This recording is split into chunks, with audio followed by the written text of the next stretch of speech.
Yeah, I was saying that, you know, the savvy of the fan base and the artists in this market in Carolina, it's not the artist's fault, it's not the fan base fault, it's just that the Carolinas are at a different place as far as industry development. For instance, like in Georgia and Atlanta, the fan base knows what it's like to meet a person on the street day one and 30 days later this person be a multi-millionaire or on the stage with Diddy or become Tyler Perry. So that community, that market knows what it's like and they understand that, so they approach everything differently. The fans in that market, they go and buy certain music and they do certain things because they've seen it happen. You don't have that opportunity as much in this market, so the fans act differently. That's why you have a lot of shows to where it's mostly other artists. But once more and more people start to make it and bring that money back to the community and bring the whole, hey, it's possible, then the artists will work differently, the fans will act differently, the radio station, the DJs, everyone starts to act differently. So that's why you see that's why I feel like we see the differences when we're producing shows in other markets. It's not anybody's fault. It's just that what they've experienced in that market has an effect on how they treat the artists and how they listen to music. It becomes more of, hey, I know that this is possible. I don't know that the average fan base in the Carolinas know or believe that a person can go from home, you know, my buddy one day to international superstar the next day, because they don't have that level of experience or they haven't seen it happen. So now that, you know, in the hip hop world, that there is you know, there was a P. Pablo a long time ago who went from, you know, being a local artist connected. Timberland did a lot of work and became this brand, a name that was known nationally. And now you look at how long that gap is, you know, but you have Little Brother mixed in this, and 1900 mixed in this, but as far as there being a primary mainstream male independent artist that has done the same thing or similar that Petey did, we had to wait until now with J. Cole, and that's what, 10, 15 year gap maybe? So, you know, when people have to believe that it's possible, and then I think you'll see more and more participation from fans, you'll see the business acumen of the artists in the industry start to develop more, and it's doing that. It's doing it slowly, but it's definitely doing that. I see a lot of great marketing campaigns from artists with good music, but it's not stopping there, not stopping at having good music. Now it's like good music, good video, good marketing, branding campaign, and it takes all of those things in one big ball in order to develop a strong music market. Definitely. As it pertains to the Def Jam Carolinas, a lot of people were saying that you created a fake Def Jam Carolina page, and you signed Dot Jones, and you and Dot Jones are in cahoots with one another, and, you know, making up lies about, you know, Def Jam Carolina. Kind of chime in on that and explain that situation. All right, so about 5 or 6 years ago, me and I can't remember my dude's name. He manages what's the DJ? He manages the DJ that does all the old school stuff. I can't remember his name, but he was a Def Jam rep, A&R at the time when this went on. So this is 5 years ago. So I went to him and said, look, I want to do a documentary called The Making of Def Jam Carolina. If you go online, you put in The Making of Def Jam Carolina, you'll see it.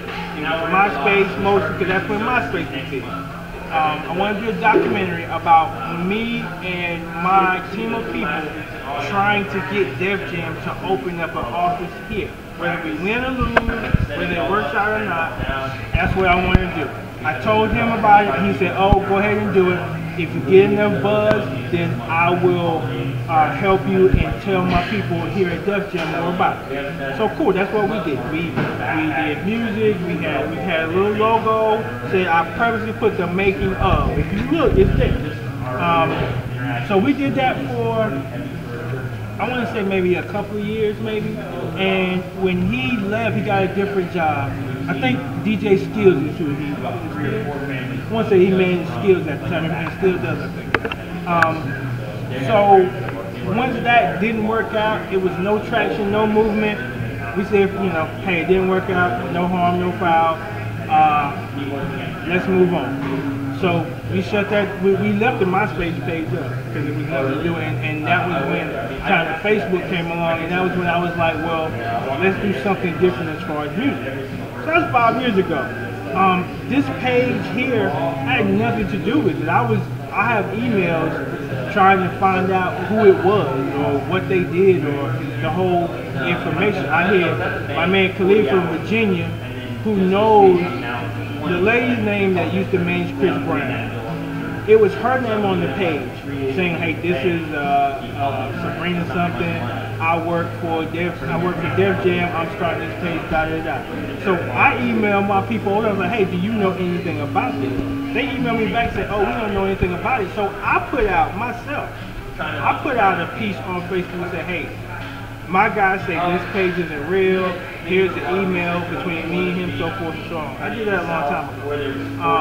So, nah, I didn't have anything to do with that. I was hoping that it was a real piece because I thought it would be good for the market. I found out or was starting to believe that it wasn't real because the lady that it said was running it, I found out that she was even no longer with Def Jam. So whoever put it up didn't even know that the person that they were saying was doing it wasn't even with Def Jam anymore. So at that point, I figured out, okay, this must be some bull. So and people were trying to tie me into it, I guess, because 5 years ago the whole Def Jam thing. If Doc put it up, or if that was something that Doc was doing to put, you know, his career along or whatever, I have no idea. I do know that it wouldn't have anything to do with me because it just wouldn't. I don't have any financial gain or any ties to Doc outside of that. He won the best new artist piece last year, but outside of that, it's no reason, no gain.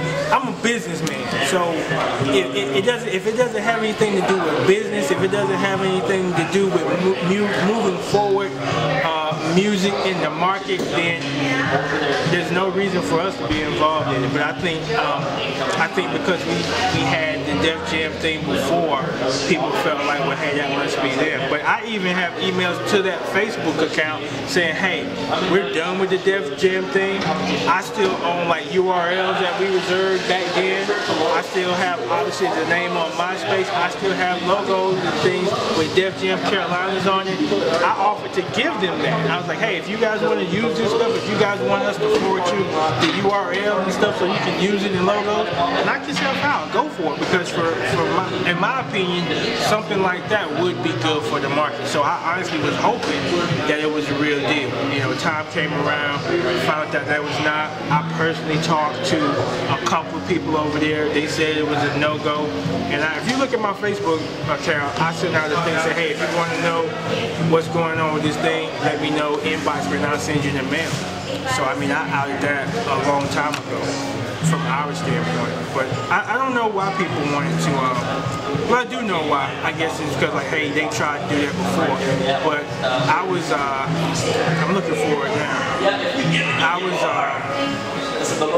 I was upfront about what we tried to do. We tried to do it, it failed, we moved on. That's pretty much it as far as Definitely. Do you see yourself including workshops or, you know, all the business ideas and information that you know? Do you foresee you doing some kind of panel or some kind of event or kind of campaign or actual showcase or award show type of situation where the artists can get the information that they need to make the market like the other markets? Do you see the award show or a branch of the award show evolving into something like that? I've talked to a few people about doing it. As far as like, you know, conferences and that type of thing, I've never done a conference before. I don't necessarily, I don't want to say I don't know how to do a conference. I guess I can figure it out. But that's not something we do. We've never done a conference before. And I've talked to a couple of entities about saying, hey, would you like to do a conference before the award show? Like for conferences, I more so speak on the panels. Like there's a conference in Atlanta that we go to every year. There's a conference in Charlotte. There's a couple conferences in Charlotte that I go to, and I speak. People ask me questions like, hey, here's my 2 cents. So that's more so our role as far as disseminating the information that we know or what we do. But as far as conference producers, that's not what we are. So if, like I said, I've had a couple of conversations with people say, hey, we want to do a conference before the awards.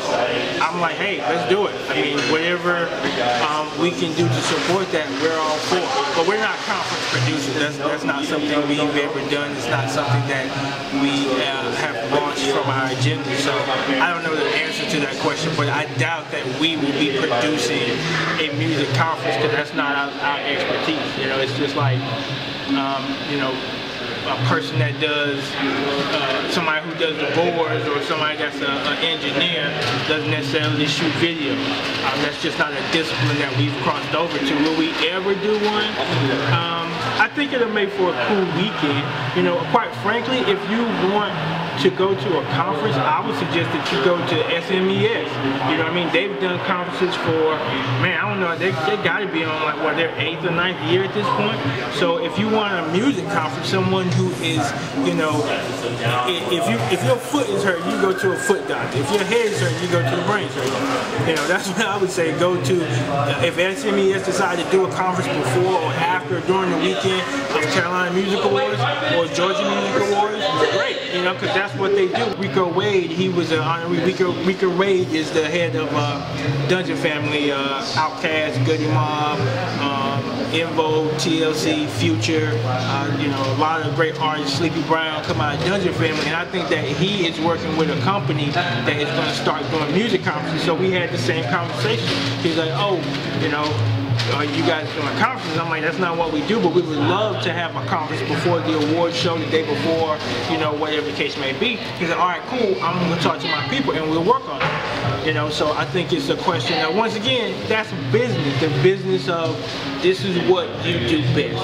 You know, us trying to add a conference is something that we don't do is gonna, I think it will be done, not poorly, but it's just not what we do. Radio 1 had what I thought was a pretty good conference a couple of years ago downtown, and for whatever reason they stopped it. I presume because conferences are not easy to do. You know, much respect to the people who execute music conferences because they're not easy. I used to go to a Billboard. Now, Billboard obviously is one of the biggest music companies in the world. They used to have their Billboard. I remember because we went for 2 or 3 years straight, I believe. They had the Billboard Hip Hop and R&B conference in Georgia, and then they stopped doing that. Why? Conferences are not easy to do. You need a certain level of expertise, know-how, etc., to do a good conference, and that's not our forte. But like I said, we're more than welcome to, you know, support, to attend, to promote it, whatever the case may be. I just don't think it's smart for us to produce a conference. That's not what we have expertise. Definitely. What do you feel personally is your something you have to work on as it pertains to the artist? Because I'm not naming names, but a lot of artists and doing dialogue with a lot of artists, they say you're not at the shows, you don't actually know them, or you don't get out in the mix to actually get to know these artists, but you have an award show full of artists. My personal experience, I've seen you at shows, not to say that you be at all the shows because I've seen you at shows, but for my personal experience, it's not how I feel per se, but a lot of artists feel like to nominate artists or to have artists in your award show that you may not be aware of will eventually hurt your brand. Do you feel like the award show will get less buzz or less branding year after year as more artists get disgruntled, or do you have like an antidote or a remedy for that situation? That really goes into the misconception that I personally have something to do with the artist that's nominated. You know, that's a circular conversation like, hey, Omar is not at every show, so how can the award show be valid? Well, the award show is valid because it doesn't depend on me to like or know your music. That's not a part of the system. The system runs, regardless of whether I know a person or not. Before I didn't know Dot before he won that. I didn't know him. I didn't know a lot of people personally. I knew of them, but I didn't know different artists personally. I'm not a super big rock advocate, so I don't know every rock band that's a part of the award. What I do know is that their fan base nominates them. I send their music to the MDs and the PDs that are in the rock genre, and I get their feedback. So, for whatever reason, I don't understand why, quite frankly, people either can't get this or choose not to get it. I don't know. I have no idea, but I don't understand why people don't get that. It has nothing to do with how much I like or dislike. I don't. It has nothing to do with how much Omar likes or dislikes your music. That is 110% irrelevant to whether you get nominated or whether you win. It has nothing to do with how much I like your music. I like a lot of music that will never, I don't say it will never, but may not ever get nominated or get an award. So it has nothing to, I don't know how many times I have to say it, it has nothing to do with how much I like or dislike. I can name music right out the way that MOS got a song called Ola that I love. I love that song. I listen to it every opportunity I get. I love that song. I had Pocket send it to me. He can tell you. I was like, yo, Pocket, send me that Ola song from MOS. I love that song. I don't think MOS has been nominated once, if I'm not mistaken. Maybe once, but he's never won. I know that for a fact. You know what I mean? So, I love that song. It's in my personal joint I rock with. So, I don't know how to get that across better. Maybe it doesn't have, has nothing to do with how much I personally like or dislike the song. It's a system that runs on nominations, people voting, and me sending it to the MDs and the PDs that are on our panel. That's what. So if I go to 100 shows or if I go to one show, it's not going to affect that. The only thing that you can do with me at a show is ask me questions about the award. You know what I mean? That's it. Me like it. Now I might listen to it personally.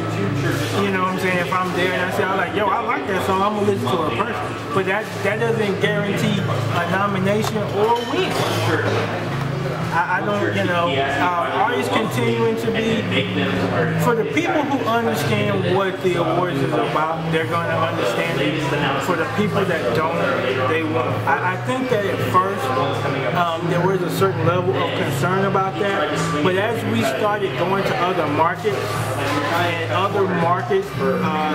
GA, Virginia, having conversations in Florida, and that percentage of disgruntled artists shrink significantly. Quite honestly, it stopped being as much of a concern. And there was time when I said, okay, is this a flaw in the system, or is it more so of artists not understanding or not wanting to understand how this works? And quite honestly, with this and other things, I think that how it works is pretty much out there at this point for everybody to see and everybody to know. It's on the website. So I've gone away from being concerned about that, quite honestly. Now, I think we're in an area to where people are choosing not to listen because of their own idiosyncrasies and whatnot. Because we don't have this challenge in other markets. There were a lot of people not a lot of people, but people lost obviously at other award shows that we produced. And of course people want to win, but it wasn't the same type of disgruntled people. It just wasn't. So, now I think that has become more so of their individuals who feel that way. And I'll also say this. If you come to us before the award show, right? Like in off season and say, hey, here are some things that I think can enhance the show or better the show or make it better for Carolina music and you know, general advice. We're open to that.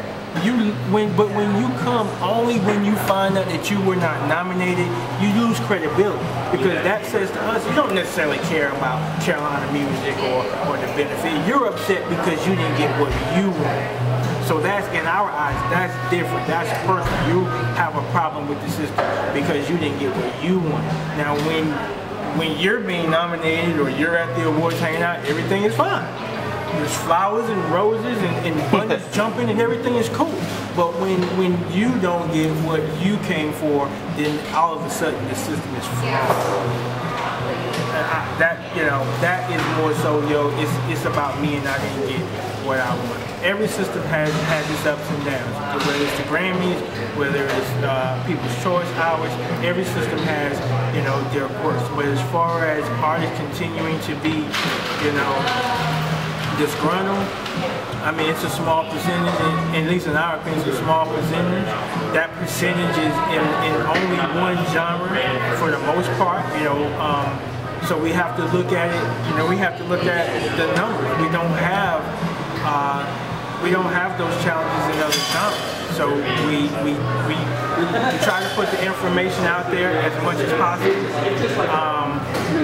and we are open about what our system is. So I don't know what to say about those people. It's not, as an award show, we don't make the attempt to make to every show. That's impossible. How am I or even a team of people going to make it to every show? It